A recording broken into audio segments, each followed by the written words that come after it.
সবাইকে আমার ইউটিউব চ্যানেলে স্বাগত। আজকে আলোচনা করব তোমরা যারা ক্যালকাটা ইউনিভার্সিটির আন্ডারে সেমিস্টার 4 কিংবা সেমিস্টার 6-এ পড়ছো এবং তোমাদের এডুকেশন রয়েছে।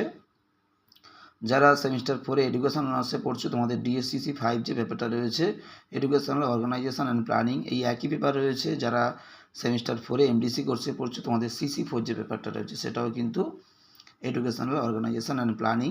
এবং সেমিস্টার 6-এ যারা এমডিসি কোর্সে পড়ছো, তোমাদের MN5 বা মাইনর 5 যে পেপারটা রয়েছে সেটাও কিন্তু এডুকেশনাল অর্গানাইজেশন অ্যান্ড প্ল্যানিং।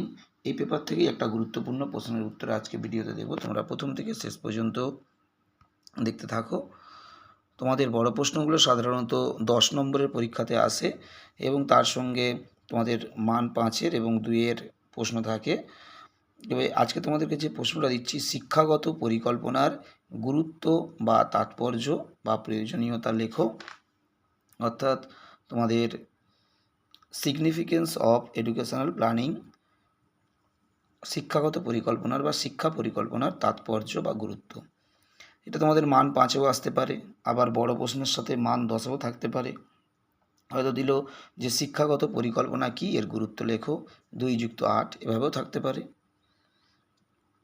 আবার মান 5-এও থাকতে পারে। আমি তোমাদের বড় মান 10-এর মতো করে লেখার, যাতে তোমরা মান 10-এ এলেও লিখতে পারো সেভাবে উত্তরটা করে দিয়েছি, এবং মান 5-এ এলেও তোমরা লিখতে পারবে। শিক্ষাগত পরিকল্পনার তাৎপর্য বা গুরুত্ব। তোমাদের এডুকেশনাল অর্গানাইজেশন অ্যান্ড প্ল্যানিং এই যে পেপারটা তোমাদের রয়েছে, অর্থাৎ তোমাদের ডিএসসিসি 5 কিংবা CC4 বা MN5, এই পেপার থেকে ইতিমধ্যে কিন্তু অনেক প্রশ্নের উত্তর আমি আপলোড করে দিয়েছি চ্যানেলে। যেমন স্কুল প্ল্যান্টের, আদর্শ একটা স্কুল প্ল্যান্টের তোমাদের উপাদান বা বৈশিষ্ট্য লেখো, সংগঠনের বৈশিষ্ট্য লেখো, সময় তালিকা রচনার নীতি আলোচনা করো, গ্রন্থাগারের বৈশিষ্ট্য আলোচনা করো, কর্মশালা কি, এর বৈশিষ্ট্য এবং গুরুত্ব লেখো, বিদ্যালয়ে স্বাস্থ্য পরিষেবা কেন প্রয়োজন, প্রাতিষ্ঠানিক চিকিৎসা পরিষেবার বৈশিষ্ট্য লেখো, বিদ্যালয়ে কী কী ধরনের স্বাস্থ্য পরিষেবার আয়োজন করার দরকার সেগুলো লেখো। তোমাদের এখান থেকে আরও গুরুত্বপূর্ণ প্রশ্ন তোমাদের দেওয়া হবে। শিক্ষাগত পরিকল্পনা কি, এর ধাপ বা পর্যায় বা স্তরগুলি আলোচনা করো, পরবর্তী ভিডিওতে তোমাদের দেওয়া হবে। এবং প্রাতিষ্ঠানিক সংগঠন বা বিদ্যালয় সংগঠনের ধারণা দাও, এর নীতিগুলি আলোচনা করো। এই প্রশ্নটা তোমাদের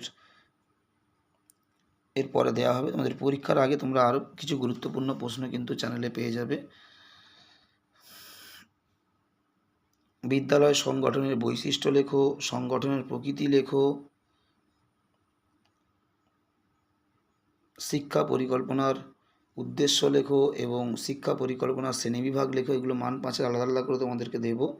তোমরা চ্যানেলটা ফলো রাখবে, তাহলে তোমরা কিন্তু অবশ্যই চ্যানেল থেকেই বেশিরভাগ উত্তর তোমরা চ্যানেল থেকেই কালেক্ট করতে পারবে। এবং যারা অ্যান্সারের PDF নিতে চাও, অবশ্যই আমার হোয়াটসঅ্যাপ নম্বর বা কন্ট্যাক্ট নম্বর 9775650572-তে তোমরা যোগাযোগ করতে পারো। খুবই সীমিত মূল্যে তোমরা এই পেপারের উপর থেকে পুরো নোটস তোমরা কালেক্ট করতে পারো। সবাইকে নমস্কার।